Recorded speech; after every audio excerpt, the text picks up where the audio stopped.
President Biden will ramp up his re-election efforts this weekend by traveling to the key state of South Carolina. This comes after a big week for the president. He won the New Hampshire primary through a write-in campaign, but he also picked up an endorsement from the United Auto Workers Union.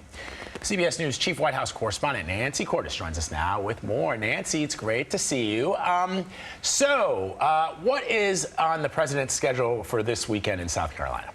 So normally on the weekends, you'd see the president jetting home to Wilmington, Delaware, or maybe to Camp David. But this weekend, he is heading to South Carolina for what's dubbed the First in the Nation dinner. It's a big Democratic dinner celebrating the party, celebrating the presumptive nominee, because the South Carolina primary, which is now the First in the Nation primary, is coming up a week from tomorrow. Now, he is the presumptive nominee. He is going to win in South Carolina. So why does the president even need to bother going down there? Well, for a couple of reasons. First of all, he was the one that wanted the primary calendar changed so that it wasn't Iowa or New Hampshire that would go first. For the Democrats, it was South Carolina. So he's showing them some love. But beyond that, polls have showed that he has some work to do, particularly when it comes to African-American voters. Their enthusiasm is low.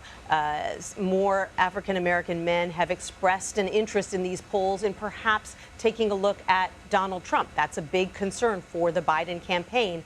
And in South Carolina, African-Americans make up 25% of the electorate, one of the largest percentages in the country.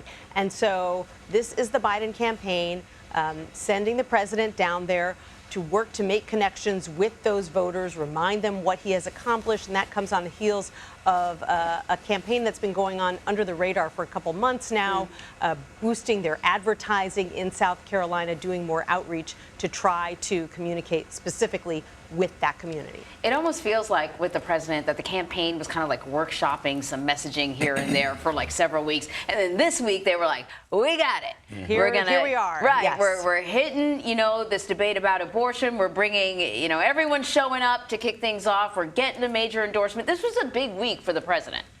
It really was. For several weeks there, it really looked like they were content to let Nikki Haley or even Ron DeSantis back in Iowa kind of do a lot of their dirty work for them. If you've got Republican candidates going after the Republican frontrunner, you don't necessarily need to get involved there. But clearly now, President Biden is stepping things up. You mentioned that big UAW endorsement that he got this week that could help him out a lot, especially in the swing state of Michigan, which is home to the auto industry.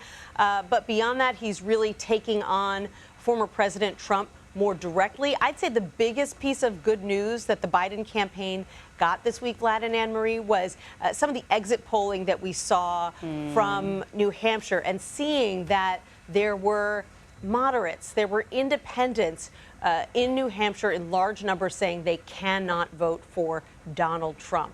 Yeah. That is good news for the Democratic candidate who's likely to go up against him in the fall. Yep, that's so true. That's something we'll probably be talking about later when we talk to our politics folks. Nancy, thank you very much. You're welcome.